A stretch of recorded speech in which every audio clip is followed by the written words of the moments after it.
Hi, everyone. Dr. B here. Again, thanks for joining us on Ask the Dentist. I'm your host, Dr. B, and I'm here with Yvonne Burkart, Dr. Burkart. She is a PhD, and she's a DABT, board-certified toxicologist, coach, and corporate consultant. And she's been doing this for a long time, over 20 years, mostly in toxicity, endocrine disruption, infertility, cancer, and glutathione homeostasis. I really want to get into that as it relates to gum disease.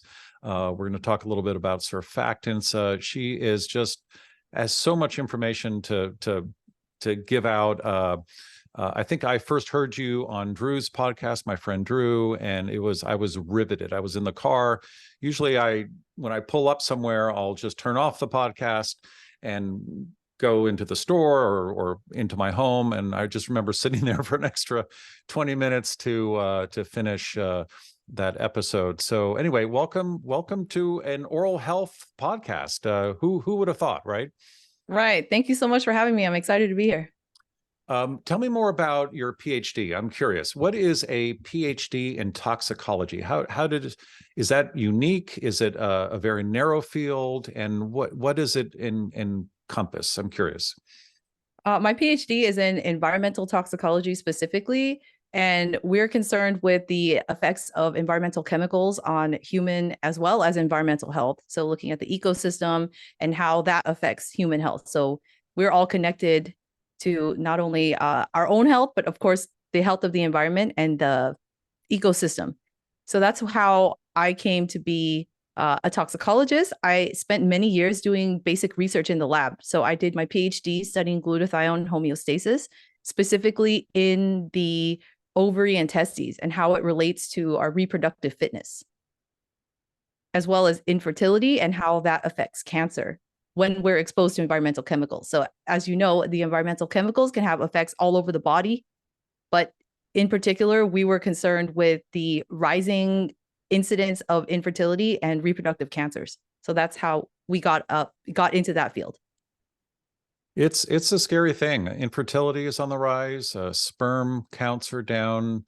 A lot of that has to do with our environment. Let's talk about toxins in general. A lot of people just don't want to hear it because deep down they know that our environment is very toxic. Mostly due to us, right?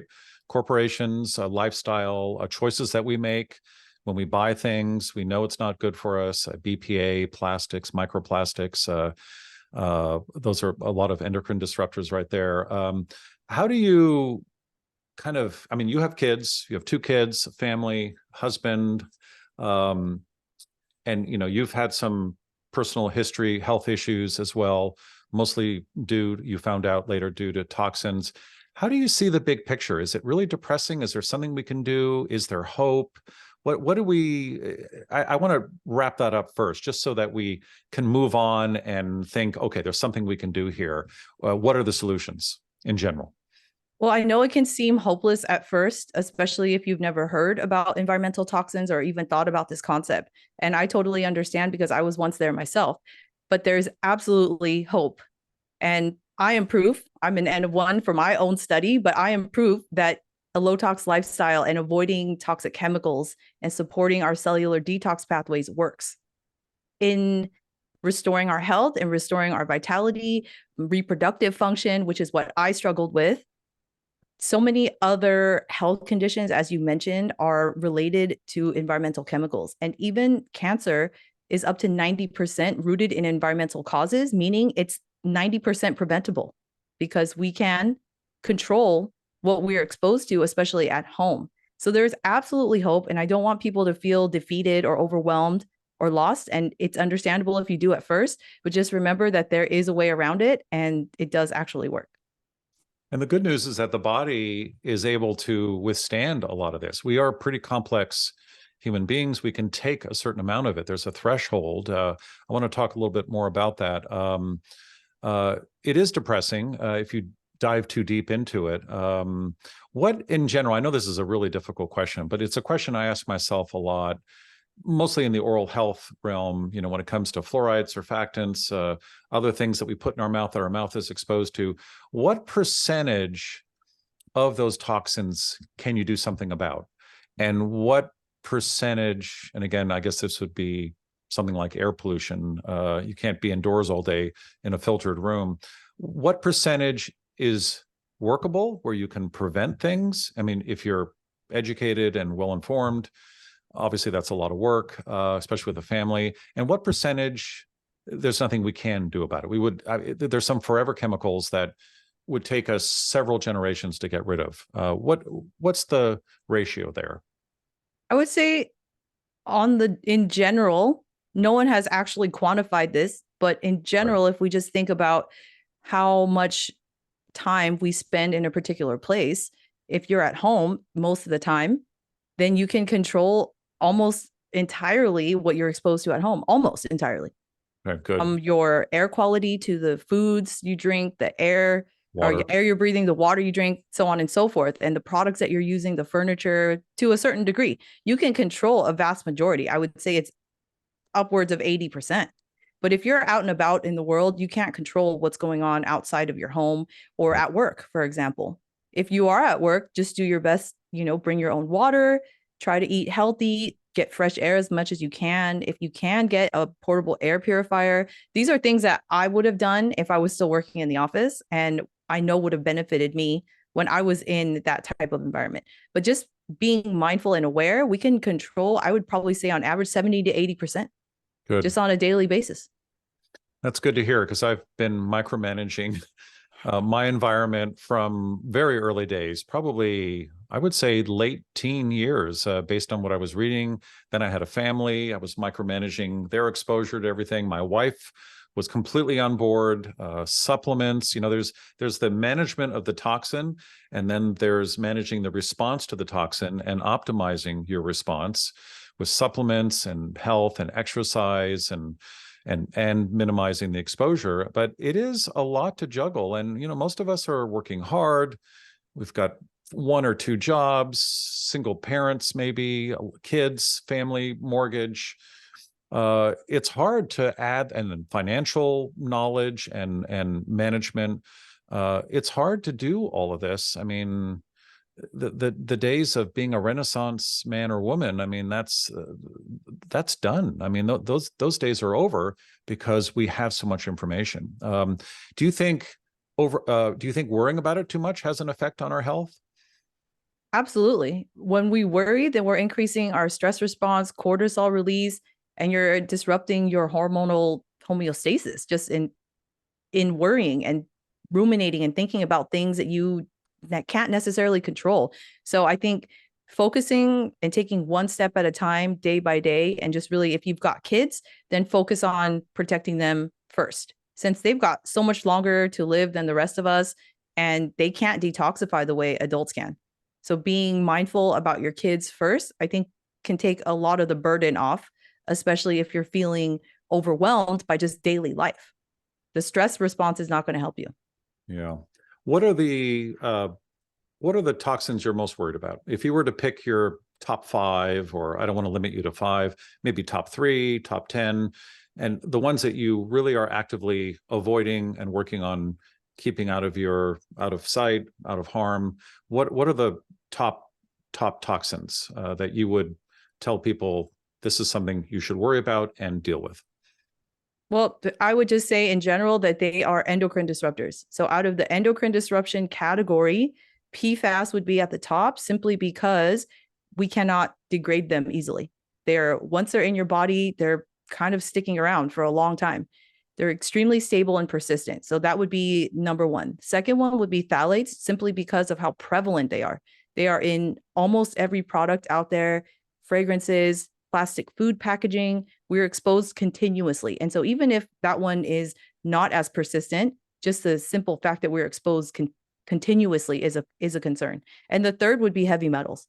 Heavy metals have the potential, and all of these do have the potential to cause cancer, but also endocrine disruption. And they can bioaccumulate, especially the metals in your brain and tissues that don't necessarily show up with disease until much later on in life.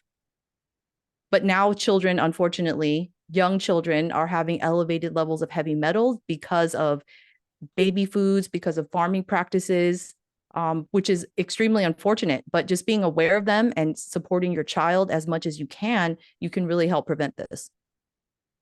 How about heavy metals? What are other sources? Oh, vaccines. I know for a while there was a lot of aluminum and other mercury. Mercury. Yeah. Is that, I know they've worked on lessening that exposure or even eliminating it. Is that a big contributor to heavy metal ingestion and absorption with kids, do you think? I know it's a very sensitive topic. Yeah, I think it can be simply because of the route of administration. So it's going IV, it's going directly into the bloodstream. Whereas if you were ingesting heavy metals, you might not absorb all of them. Right. Whereas if the heavy metals are injected into your bloodstream, that's almost a direct hit. I mean, the stomach is filtering, the digestive system filters. In the mouth, there's a lot of filtering going on. Certain things that we inhale through our nose, there's a lot of filtering going on. You're right. That would be advantageous, but we're bypassing all those systems. I'm not against vaccines, but it seems that the number of vaccines that a child gets before age 2 is a little overdone. And then a lot of these vaccines really aren't relevant until the child's maybe 10 or 12, that kind of thing. And I just wonder why are they all given at once? But anyway, we won't go there. That's a whole different subject. For me, it's fluoride. That's a big one because that is easily removable. And we won't get into that. That's another whole episode. But let's talk about, let's get a little bit more positive here. Like what can the body do to counteract all these toxins? And I guess glutathione is the big one. It's there's some interesting studies, some dental studies, and I know you've researched this. We've talked a lot about it. I would love to hear that one about caries and elevated glutathione levels in children. But for me, the big one, how I came across, when I heard you talk about glutathione, I got very excited because I had been exposed to a lot of studies on gum disease. I've researched it. I've treated tens of thousands of patients. It's a very difficult disease to treat. It's a very prevalent disease. Most of my older patients, there were 70% of them had some form of gum disease. Almost 50% have it in their younger years after age 20, between 20 and 40, 45. So it's something that's very prevalent. It is a cytokine response. It is an exaggerated host response to a dysbiosis of the oral microbiome. All of our followers here know what that is. To these pathogenic microorganisms, the bad bugs, or the good bugs not able to modulate and control the bad bugs. And this is essentially a biofilm dysbiosis. Yes, we're told to remove the biofilm, brush it away, keep it away, dissolve it with strong mouthwashes. Of course, that's not how it works. And the way the body responds when it comes to gum disease, it responds with these I think they're leukocytes, and they release a lysosomal enzyme. And this is the problem with gum disease. These lysosomes literally eat away our gum tissue, gum recession, bleeding raw gums. I mean, if you look at gum disease, the surface area of the affected area, look at the size of your palm. That's how big that sore spot is. It's an open sore as big as your palm when you have gum disease. And that's because these lysosomes are eating away at it. That is this overreaction, this cytokine response to an infection in the mouth. And what's interesting about that is that there's this equilibrium of glutathione to the stuff, the byproducts of the lysosome activity. And there's this optimal equilibrium, but when you have gum disease, glutathione is low in comparison to all these bugs. The equilibrium changes, and that's probably why this disease is so difficult to treat. We talk about arresting the disease in dentistry. So can you talk about, I want to know everything about glutathione. I'm not a glutathione expert. Talk about it in general. Where does it come from? Why are the older patients more likely to have lower glutathione levels, which is exhibited in the study? I think that seems to be a key to preventing and arresting, maybe even curing gum disease. Well, glutathione is known as a master antioxidant, but it does so much more than that. I think that name doesn't even do it justice. It is a tripeptide. So it's made out of 3 amino acids. It's a very simple molecule, glutamate, cysteine, and glycine. Cysteine has sulfur residues on it, and that is what donates electrons to neutralize reactive oxygen species. But it can also directly bind and conjugate toxic metabolites from chemicals that we're exposed to and carry them out of the body, usually in the feces and in the urine. So in the body, glutathione has the highest expression levels in the liver and kidneys. Those are our 2 main detoxification organs. And in third are the reproductive organs. So just to give you an idea of how important glutathione is, it protects our vital functions of just living and then also reproducing. So it's protecting the species in so many different ways. It protects the host, but it also protects the propagation of the species. Amazing. Yeah, and it's really interesting that you should mention glutathione in relation to periodontal disease, because I know you and I have had conversations about this, but I looked more deeply into the research, and there's actually evidence showing that systemic glutathione or blood levels of glutathione are lower in people with gum disease. It's not just localized to the mouth, it's all over. More oxidation than not. So we want to avoid oxidation because oxidation is the basis of aging and disease. So we want to slow that process down as much as possible. But unfortunately, all these environmental chemicals that we're exposed to are actually pulling glutathione away from other areas that it needs to be. That's important. Can you talk more about that? I was just thinking of that. So if you have gum disease and all the glutathione is going to that infection, then what else suffers in your body? I mean, because there's a limited amount of glutathione daily, right? I've heard you speak to that. Talk more about that. What are those levels? And they decrease. Everything decreases as we get older. We'll talk about solutions later, but that should be scary. Where if your gums are bleeding just when you're brushing, even if you have a little gingivitis, the glutathione stores that have a limited amount in your body are being used up daily by that preventable disease and infection. So why is it limited? What is the body, and does it overproduce at all? Sorry, a lot of questions in there. Yeah, there's a lot of questions. I'm happy to answer them. This is one of my favorite things to talk about, actually. So glutathione is made in virtually every cell in the body. We have the capability to make our own glutathione. We also have the capability of recycling glutathione. So the more we're able to preserve the amount that we have and support the recycling of it, then you can maintain your levels at a steady state. Usually what happens is when you're exposed to something that is causing oxidation, you'll get an initial depletion of glutathione, but the cells can rebound and make more. So they'll usually overshoot to try and compensate for any damage that was done by that oxidative stress or toxic event, whatever you want to call it, the damage that was done. So you can actually overcompensate, but the body tightly regulates this. This oxidative redox balance is very tightly regulated, almost as the same as how your blood pH and the pH of your mouth. It's very tightly regulated, right? We have systems that buffer and come in and compensate and try to keep it at a steady state. But glutathione in some people is actually much lower than others, just genetically, because some people don't have the enzymes that are necessary to produce it in adequate amounts, or they could have low levels of the enzymes to recycle it. So there's a multifaceted, how do I say it? Like the way that glutathione is regulated is very nuanced and complex, but the overall overarching theme of what I have found and what I have personally experienced with glutathione is the less that you are exposing your body to these unnecessary chemicals,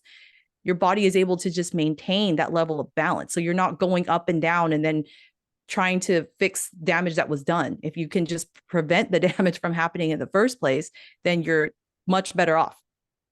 Almost like nitric oxide. That's really an issue. Hang on, Yvonne. My microphone, I can edit this out. It just stopped. What is going on here? Huh. Weird. Huh. There was a period of time when I heard an echo, and then I also your microphone sounded kind of warped, Right. Really? but I wasn't sure if that was being since you recorded it separately on Audacity. I was hoping that would be Yeah. okay, but Right. I didn't want to interrupt you because you were in the middle of speaking, No, and no, I wasn't no. sure if you edit how much you edit. Gosh.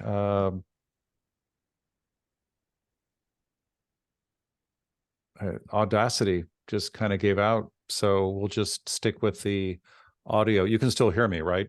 Oh yeah. Obviously. Yeah. I don't know what that was, but all the mics look good. I'm just going to save changes to entitled. This is Audacity, and oh, that's weird. Technology. Okay. Should we go back and Oh no. redo some of it? No, Okay. no, no, because we don't know Okay. where. Yeah, that's fine. We'll just see how it is. So anyway, we're still recording. My mic is correctly selected. So is video. We're all good. We'll just cut that, and I'll just tell the video editor we are going to start 3, 2. Well, hang on. Where were we? Where did we end up? I was going to talk Glutathione. about. I was going to talk about Yeah. nitric oxide. Okay, so Okay, yes. 3, 2. Yeah, that reminds me of the depletion of nitric oxide, which is a big deal in oral health, because that's kind of where we can make our nitric oxide as we get older. As the endothelial cells kind of give out, there are some bugs on the back of the tongue in the oral microbiome that can actually produce nitric oxide, but it has a very short half-life, and at least you can keep making it. Where glutathione, it sounds like there's a limited supply. How about where does glutathione show up in other oral diseases? Does it show up anywhere else? It must. Yes, Maybe. actually in oral cancer, definitely with cancer. So glutathione detoxifies a lot of carcinogens. And what's basically happening is when you have an oxidative event, so oxidative stress, Mhm. inflammation, then that leads to DNA mutations, DNA damage, and that's how you start getting cancer formation. And in the mouth, definitely, even with smokeless tobacco products and regular tobacco products, you'll get this depletion of glutathione systemically, but also in the oral cavity as well, Right. clearly, because you're administering it there directly and the body's trying to detoxify all these chemicals that you're basically leaving room for carcinogenesis to take place. And so Mhm. with depleted glutathione, so there was actually one study looking at people that had low glutathione levels in their whole body. They also had increased risk of oral cancer, periodontal disease, and kidney disease. It was all related together. I mean, of course, the entire body is interconnected. So Right. that isn't necessarily a surprise, but it's also interesting. What I found really interesting is the correlation between glutathione levels and cavities. In children and adults, there's a few studies out there. It's not too well characterized. But one of the things that I found really interesting is that in children, it looked like glutathione in the mouth is increased when there's incidence of cavities, whereas in adults, it's decreased. So it almost seems like if you're a child, your body is trying to neutralize and repair and prevent this damage from happening, but that maybe that effect seems to get blunted as you get older. So it's really important if you have kids. I mean, I've got kids. My number one goal is keeping their mouth in pristine health as much as I can, Right. because I know how traumatic it can be to go through dental procedures as a young child, and it just carries on into adulthood. It doesn't leave just because necessarily you lose your baby teeth, right? I think it just kind of will continue unless you do something about it. And so supporting the glutathione in the whole body is huge for children and also in the mouth. Right. So what I heard is that the glutathione levels in kids that have cavities is elevated, and which makes sense. And again, cavities is the symptom, but the real root cause of it is that dysbiosis. And obviously, that would, I mean, 2/3 of America is using a mouthwash that kills and knocks down the oral microbiome, which indirectly causes high blood pressure. And about 2/3 of us in this country have high blood pressure. And there are other reasons for it, of course, but it seems like and a lot of these oral care products that are disrupting and causing dysbiosis are actually stimulating that glutathione response, whatever you've got, right? As adults, you have less. So kids have a higher glutathione. That's interesting. They also have a higher incidence of decay. It's not all about diet. They actually have a higher critical pH. There's a study that came out a few years ago. There's a pH where in the mouth where tooth demineralization begins, and for adults it's lower. In other words, it takes longer to get down to that pH, where with kids it starts sooner. That should be very scary for a lot of parents and adults. I mean kids, but and then there are other reasons as well. Mouth breathing. Also, the oral microbiome in children is less mature. There's a lot more variability between biomes. It seems to mature in the late teen years, and then it becomes more stable. That's theoretically, according to some studies. So this is fascinating about glutathione. It seems like glutathione would be a good thing to measure, kind of like CRP and other biomarkers. Are we measuring glutathione? I mean, it's not on a standard blood test. I think you can get it, but you'd have to ask for it, and insurance probably doesn't pay for it, right? Right. I don't think it's a standard test at all. And I think there's multiple endpoints that you need to look at, not just the glutathione itself, because if you're looking at you want to look at total glutathione, so the oxidized and the reduced forms, you need to have that ratio. So you know that if you're in a more oxidative state versus a more reduced state. Right. And there's, you want to be as, balanced as possible. You don't want to go tip the scales in either direction necessarily, because if you over reduce, then that's also not good. And then so this is a really interesting thing. People ask all the time, can I just supplement glutathione? Well, yes, you can, but at a certain level, and it's very highly dependent on the person, you can actually turn glutathione from an antioxidant into a pro-oxidant, which is the exact opposite of what you want. Right. So you got to be really careful with the whole supplementation thing, which is why I try to support my glutathione levels with diet and lifestyle as opposed to just supplementing, because it's almost like you're just trying to throw anything you can at a bad lifestyle, poor lifestyle, as opposed to fixing the root cause, which is the lifestyle. Well, there are some studies out there that suggest that if you over supplement or supplement incorrectly, that the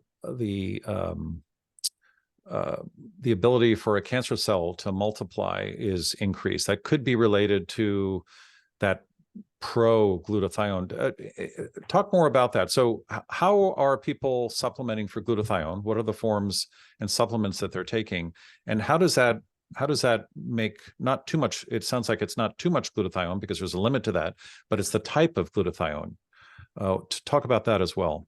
Yeah, so you can't actually take glutathione in its whole form. It won't absorb that well, because you need a transporter on the cell surface to actually get it inside the cell. So a lot of people are using N-acetylcysteine, which provides cysteine. That's right. The rate limiting amino acid. Precursor.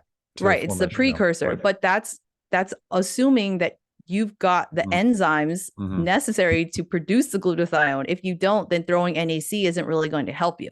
Right. So it's very, it's very unique and bio-individual. You've got to understand your body chemistry before you try to, start throwing supplements at it, which is why you've got to get yourself tested. And most doctors don't do these tests. You've got to go to someone who's more of a functional integrative practitioner who has access to these types of tests, but they do exist. I used to measure glutathione all the time, not on myself, but in the lab. So yeah, clearly there's ways of doing this, but you've got to go to the right place, and it's usually out of pocket. It's very expensive. So this is kind of getting into the biohacking arena. It's the same thing with nitric oxide. We are always telling people that it's important for vasodilation, oxidative stress, immune function. And if you get older, you can produce it by having the right bacteria and then adding the right foods. But if you have an oral dysbiosis and you're lacking that NO synthase pathway, you can eat all the great foods like beets and arugula you want, and you're not going to produce any NO. So it's similar with glutathione. You got to have that. So glutathione's made in the liver, right? Liver, kidney, it's in almost every cell of your body, but the main ones are liver and kidney. Liver. So if you have any liver dysfunction, then you're going to be low on glutathione, right? Generally speaking, yeah. Right. That's one of the first things to go. It's like you'll start to see the decrease in glutathione production, and then there's other antioxidants too. Glutathione isn't the only one, but it's the main one.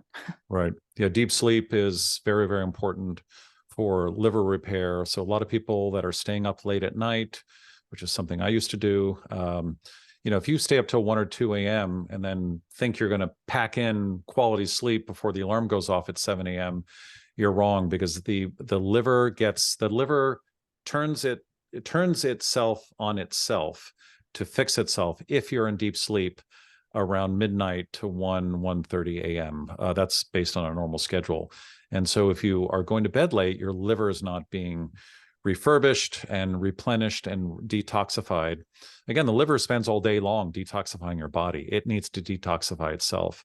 So I would say that people that aren't getting deep sleep or go to bed late are and getting up early are and missing out on that first stage, the staging of deep sleep, which occurs in the earlier part of sleep. They're probably low in glutathione. I wonder if there's a study out on that you can measure people that have sleep apnea or force them to go to bed late. Well, let's talk. Let's assume you can make glutathione. You harped on this just a few minutes ago. You don't believe in supplementation. So what is the ideal way naturally to make sure your body is making optimal, up to its capacity, optimal levels of glutathione?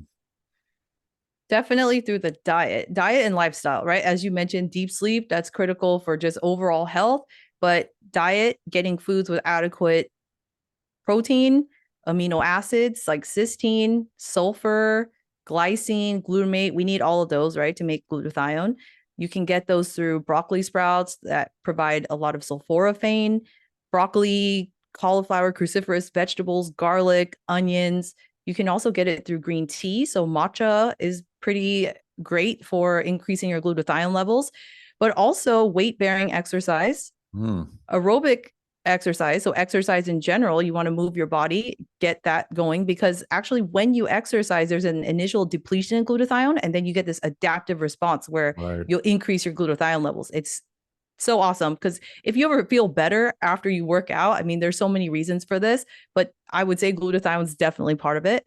And then also you can supplement in different ways, not necessarily with glutathione directly, but I supplement personally with whey protein because it does provide the amino acids. And there are clinical studies on this showing that people who take whey protein have increased levels of glutathione. So it's just part of my sort of resistance training exercise regimen. I just include a whey protein shake just to help my body rebuild the muscles as well as increase my glutathione level. So it's, a lot of bang for your buck. I'm a big fan of whey protein as well. How do you use the whey protein? How much do you take? I know it's based on body weight partially, but do you supplement before exercise or after? People are going to ask that. And there's so many differing opinions on that.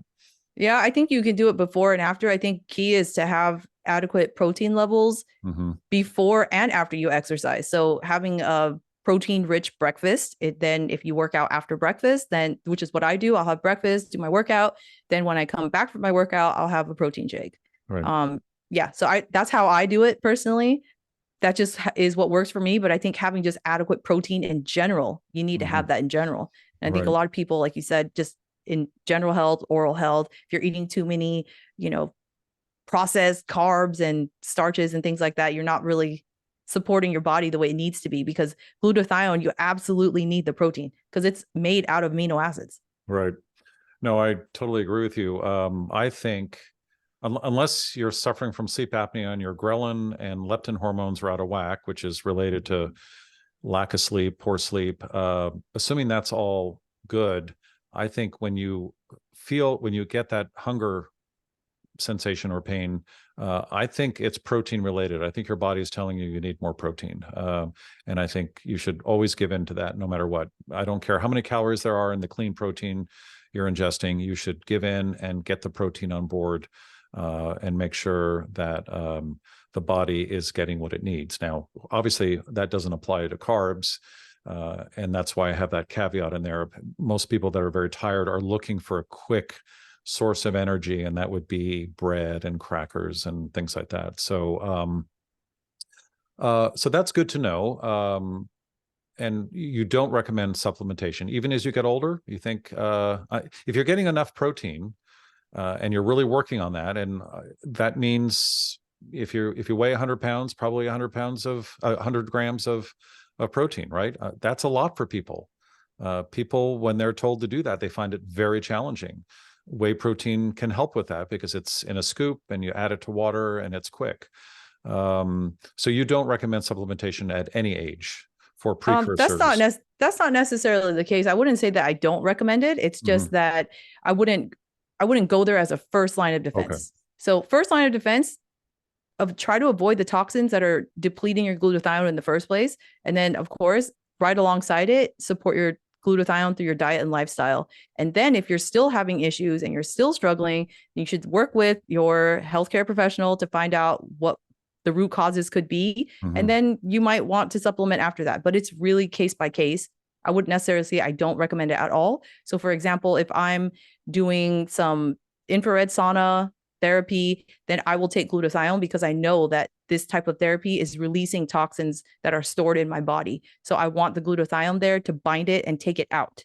So that's when I use glutathione. Do I use it daily? Not necessarily. Okay. I think you've got to have the other parts in place first and then see what you're working with. Because if you just start throwing glutathione at it, you might feel better, but you probably still have the root issue going on.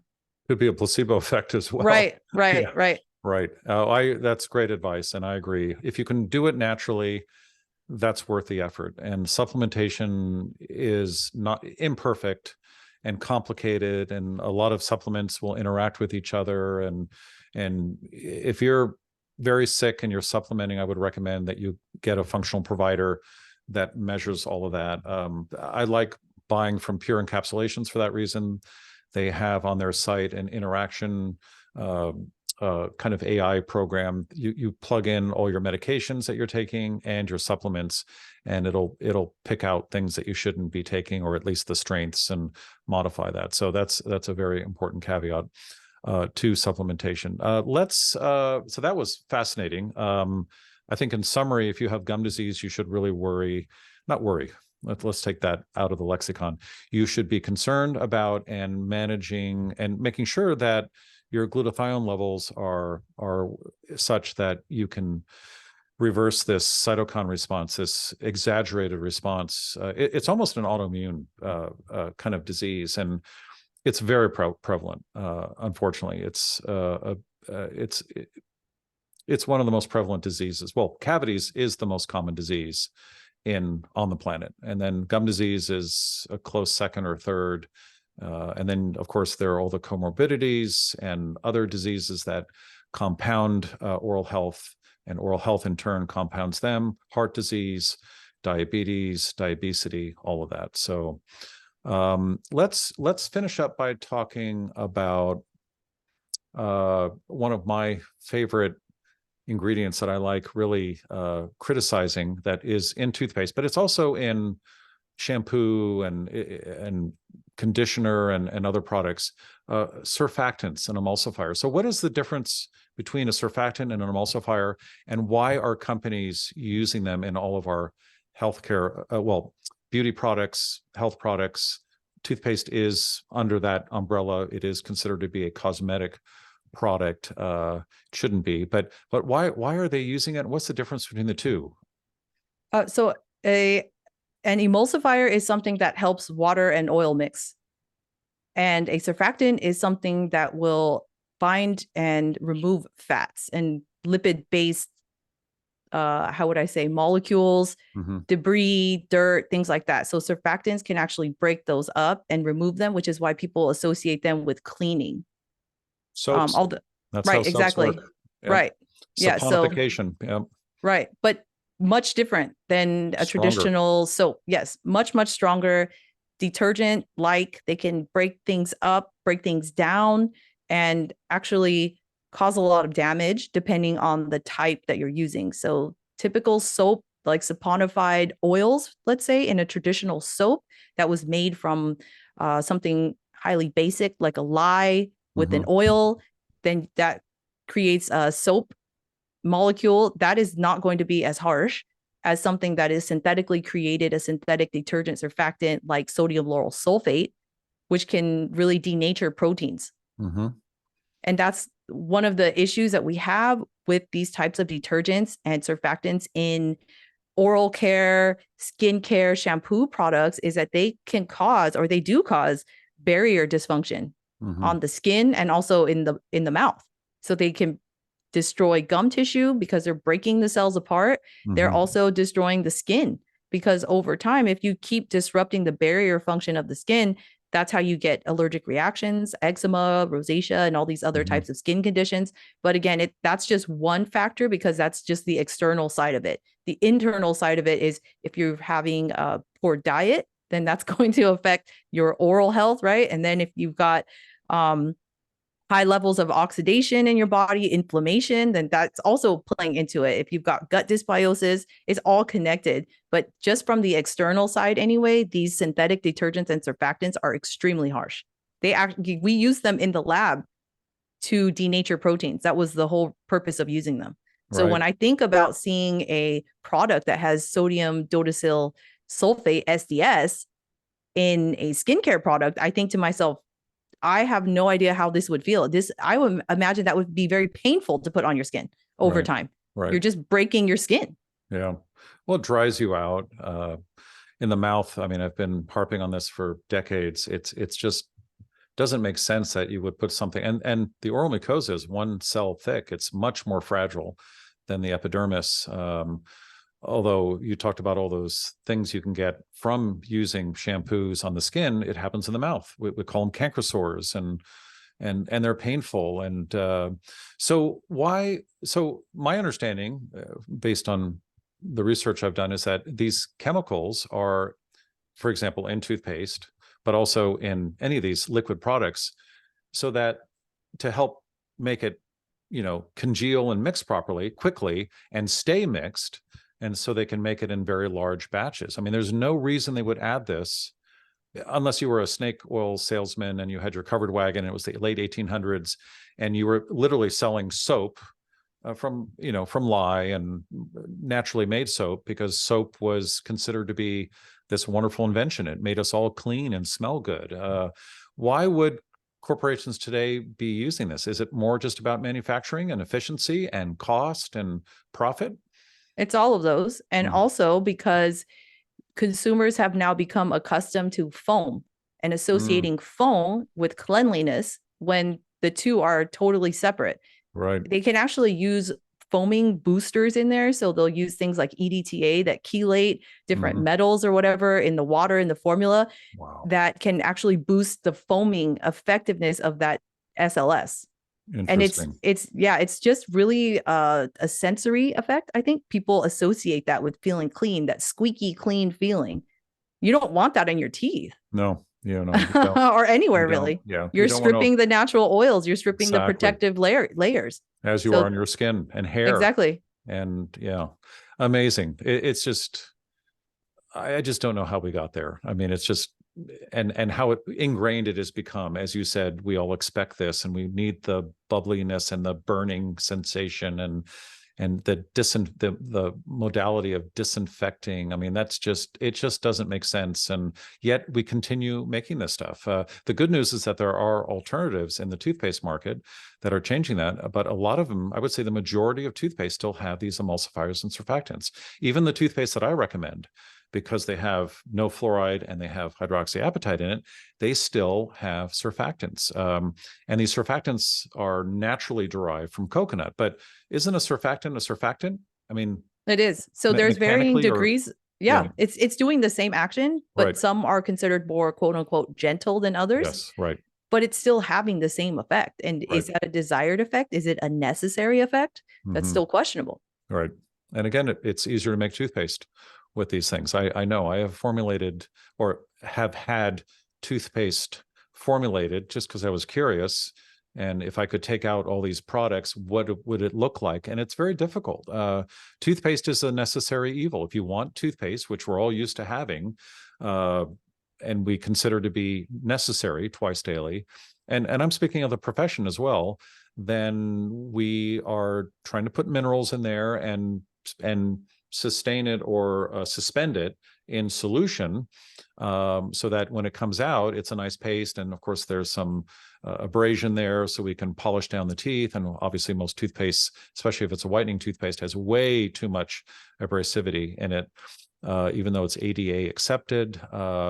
These are things that we're just used to, and a lot of the market has gone to tablets.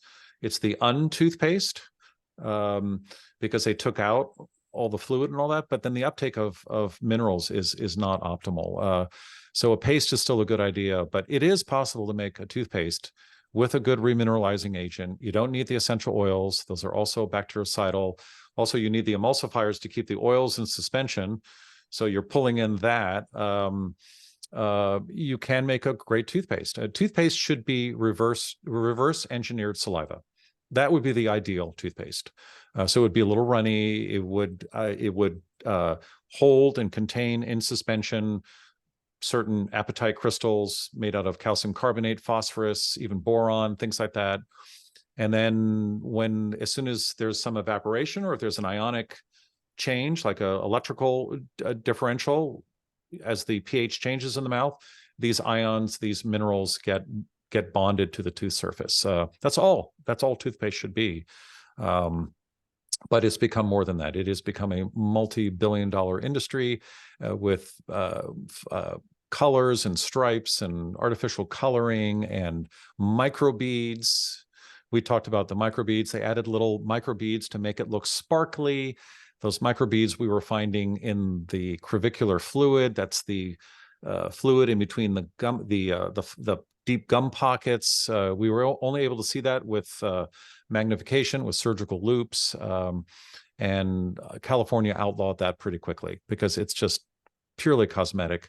And it's not a microplastic, it's a macroplastic, maybe that's the word for it, because you can see it, but completely unnecessary. So the marketing and the manufacturing of all these products, whether it's shampoo or look at the cosmetic industry, and the phthalates. Aren't there a lot of phthalates in cosmetics? The skin absorbs that, right? And that's an endocrine disruptor. Yeah, they're everywhere. They're literally overused now. And I think there's even migration from the packaging into the product. So even if the manufacturer didn't intentionally add phthalates in, let's say through the fragrances or whatever, there could be migration from the packaging as well. And it's a nightmare. It's actually a nightmare to think about how many unnecessary ingredients there are out there when you could really get away with a lot of things in your kitchen. So actually, one of my favorite ways to moisturize my hands is if I'm cutting open an avocado and there's a little bit left, I'll rub it into my skin. And that is the best hand cream lotion ever. And it's totally free. It's edible and it's fantastic. And why let it go to waste? Right. Instead of using all that stuff with the fragrances and all of these weird emulsifiers, like you've said, it just doesn't make sense. Well, it saves money. A lot of these products are very expensive. Half of my heritage is Italian, and a lot of my older relatives, you would see old pictures of them and their hair was kind of slicked back, and that was all olive oil. Avocado oil, same thing. So when you buy products for your family, where I know you're involved with a great organization. I've looked at it. I use it. How do you, in general, how do you know that a product is safe? I mean, obviously you have a background in this and you probably have access to a lab and you can test it, but let's say you're a typical mom and dad family. How do you make these decisions? For example, you don't necessarily need a lot of this stuff, but if you do need it, how do you find a good, safe version of it? This is a really great question. I think everybody needs to have these skills in their toolbox. First of all, like you said, be minimalistic. That's how I've come to be. I used to be one that was whatever is trendy, bright, shiny, I'm getting that just because I wanted it and I could have it. But now I've really become the opposite. I'm very minimalistic, especially with the products that I buy. If I'm getting something that is, what is an absolute must have? For me, it's the toothpaste, the soap, shampoo, and body lotion. I would say those are the non-negotiables. That's what I need to just function as a person. Let's start there. And then you can add on whatever you want after that. But I think really paring down is going to help us significantly, because healthier products in general, they cost more than the cheap conventional junk stuff. It's just how it is. Right. And if you can use fewer products, then you actually won't end up spending more than you are currently on the cheap stuff. You're just using fewer products. If you get even better with multitasking products, that's even better for you. So something that you can use as a hand soap that also doubles as a body wash, that's perfect. There's no need to have a separate product for that. And then one of the things that I love to tell people is, if you're not able to understand what the ingredients mean, if they're not in simple language, then that's probably not a good product for you. That's probably not ideal. If it's highly synthetic, a lot of chemical names that makes you feel confused, then that's your intuition showing you that it's probably not the best product for you. So avoiding the long chemical names, trying to go for the most organic and minimally processed, the fewest products, this is going to do you a huge favor at the long run, financially and health-wise. Oh, I totally agree with you. I love that minimalism approach.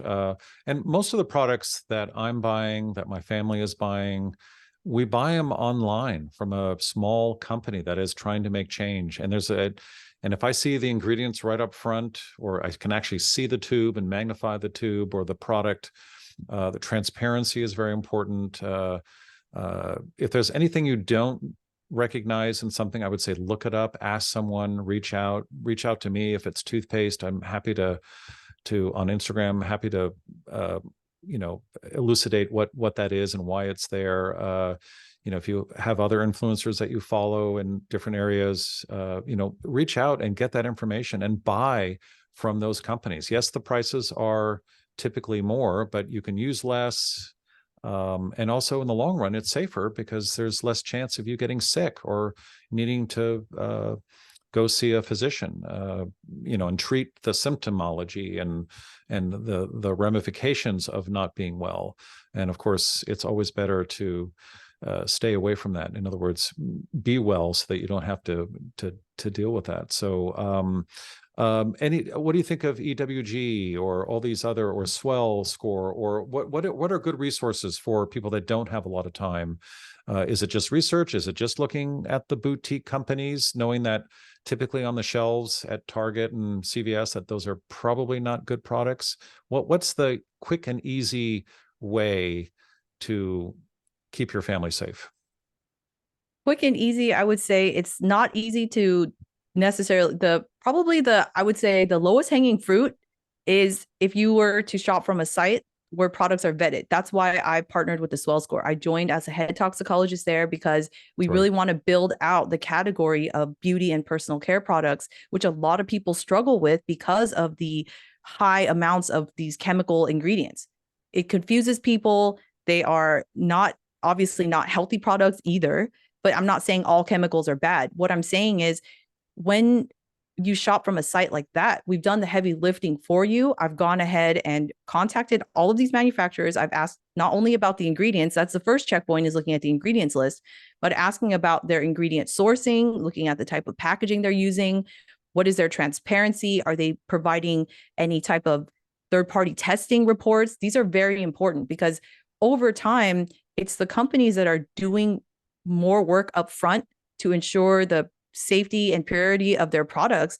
Those are the brands that will withstand the test of time, that I hope can withstand the test of time, because they are putting in the work to support human and environmental health. It's all important. We don't want to separate the two and just say, well, I'm using this product now and it doesn't matter what happens if I wash it down the drain, because it does matter.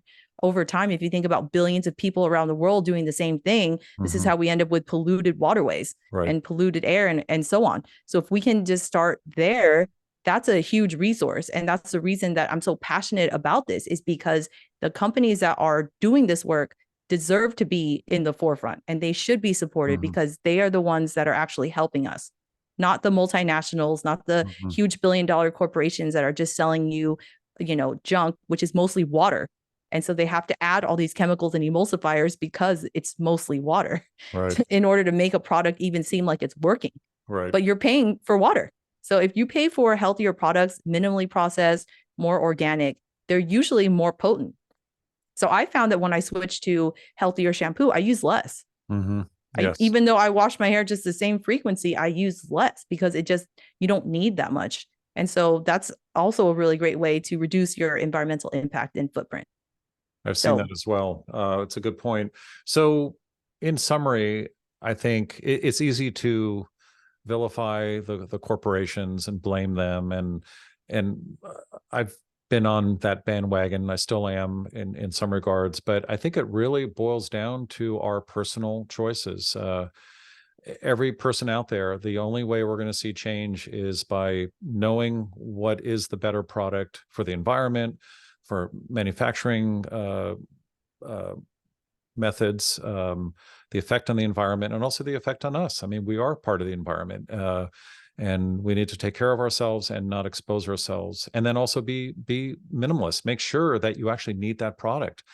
Be wary that we are being bombarded with messages saying you need this product. This is very prevalent in the dental profession, and all the corporations that are making dental products. They're telling you, this mouthwash will kill 99% of your bugs. But what does that do? What are the long-term effects, and why do you need to do that? This is all based on stuff that has been around since, before the FDA and before we were actually looking at this and we were able to measure and read the latest studies. Don't go based on what a big corporation is telling you. And by you making that decision, we will affect change and we will reduce this load of toxins for future generations. It's going to take some time, unfortunately. Must be very difficult for you as a toxicologist. I mean, for me as a dentist, I just see all the wrongs, and it can be a little overwhelming. You are living in a sea of toxins and you can pick it up. It must be a very interesting kind of way of living. It's you get used to it. Yeah, absolutely. I mean, and the way that I navigate through my life is with every product, with every choice that I have, is this more benefit than there are risks? That's just a simple way of going about it. Are there more benefits than risks? And if you can get the ones that have the lowest risks more often than not, then you're on the right path. So I think we can really get down into the weeds and digging and this ingredient, that ingredient, and that's fine. I do that because that's just what I do for a living, but most people won't do that. And I think an easy way to navigate is just to think of, is this going to be more beneficial than it is harmful? And that's the simple way of navigating through all of this.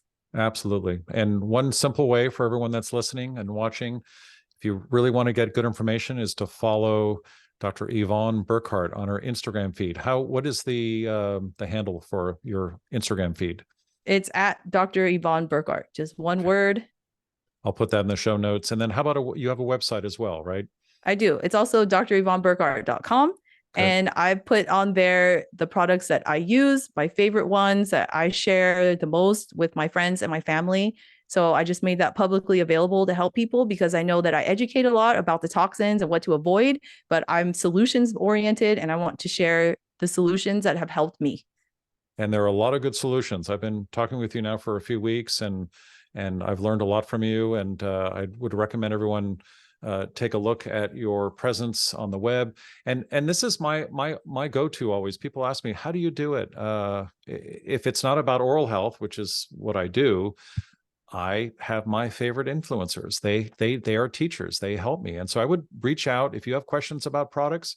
Make sure you've got someone knowledgeable in your pocket that can whisper in your ear, literally on a podcast as you're walking or exercising. And this is the great way. This is the beauty of the internet, is the democratization of this information, the good information, the truth about healthcare. So I am very, very happy to have met you, and I'm so glad that you're part of this and that you've joined the ranks, and the information you're putting out there is wonderful. So I congratulate you on that. I'm definitely following you. I would recommend everyone do that the same. A new rising star in the influencer field. And the truth will set you free. It is so true when it comes to healthcare. Absolutely. Thank you so much, Dr. Mark. It's been an absolute pleasure. I learned so much from you every day, also from your Instagram, your emails. I learned so much from you, and I'm implementing them to help my children and also just spreading the word, because oral health is still somewhat of a black box for people. I think it can be very mysterious. So thank you for the work that you're doing, and thank you for this opportunity to be on your podcast and to reach more people. So thank you so much. Thank you. And we'll definitely have you on again. And just to be able to make links between glutathione and gum disease and caries, absolutely friggin' amazing.